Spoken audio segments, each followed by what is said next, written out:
Edathala നൊച്ചിമയിലെ ration കടയ്ക്ക് മുൻപിൽ കോൺഗ്രസ് പ്രവർത്തകരുടെ നേതൃത്വത്തിൽ നടത്തിയ പ്രതിഷേധ സമരം DCC സെക്രട്ടറി ബാബു പുത്തനങ്ങാടി ഉദ്ഘാടനം ചെയ്തു. 2 ആഴ്ചത്തോളമായി റേഷൻ കടകളിൽ ഭക്ഷ്യസാധനങ്ങൾ ഇല്ലാതായത് സാധാരണക്കാരായ ജനങ്ങളെ ഏറെ ബുദ്ധിമുട്ടിലാക്കുന്നുണ്ടെന്ന് പ്രതിഷേധക്കാർ ആരോപിച്ചു.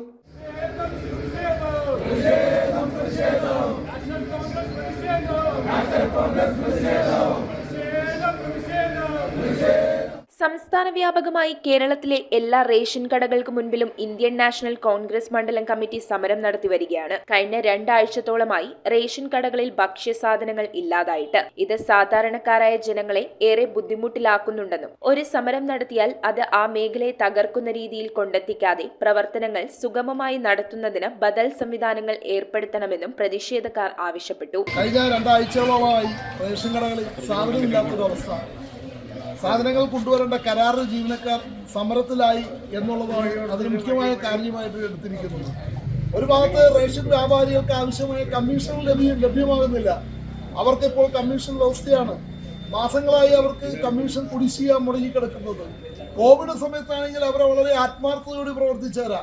കഴിഞ്ഞ കുറേ നാളുകളായിട്ടുണ്ടായിട്ടുള്ള ഈ സ്തംഭനം മൂലം സാധാരണക്കാരായ ജനങ്ങൾക്ക്, ഇവിടുത്തെ പാവപ്പെട്ട ജനങ്ങൾക്ക് വളരെയേറെ ബുദ്ധിമുട്ട് അനുഭവിക്കുന്ന ഈ സംഭവത്തിൽ പ്രതിഷേധിച്ചുകൊണ്ടാണ് സംസ്ഥാന വ്യാപകമായിട്ട് ഇവിടെ നടത്തപ്പെടുന്നത്. എടത്തല നൊച്ചിമയിലെ റേഷൻ കടയ്ക്ക് മുൻപിൽ നടത്തിയ സമരം DCC സെക്രട്ടറി ബാബു പുത്തനങ്ങാടി ഉദ്ഘാടനം ചെയ്തു. എടത്തല നൊച്ചിമ കോൺഗ്രസ് നിയോജക മണ്ഡലം പ്രസിഡന്റ് AA മാഹിന്റെ അധ്യക്ഷതയിലായിരുന്നു സമരം. മുൻ മണ്ഡലം പ്രസിഡന്റ് CU യൂസഫ്, മറ്റു മുതിർന്ന കോൺഗ്രസ് നേതാക്കൾ, യൂത്ത് കോൺഗ്രസ് ഭാരവാഹികൾ എന്നിവർ സമരത്തിൽ പങ്കെടുത്തു. News bureau, Aluva. എന്താ ഒരു ആലോചന? നല്ലൊരു ആലോചനയാണ്. അതെന്താ ആലോചന? ഒരു കല്യാണാലോചന. എവിടുന്ന? ചാവറ മാട്രിമോണിയിൽ നിന്ന്. ഇനി ഒന്നും ആലോചിക്കണ്ട, നല്ല ആലോചനകൾക്ക് ചാവറ മാട്രിമോണിയിൽ രജിസ്റ്റർ ചെയ്യൂ.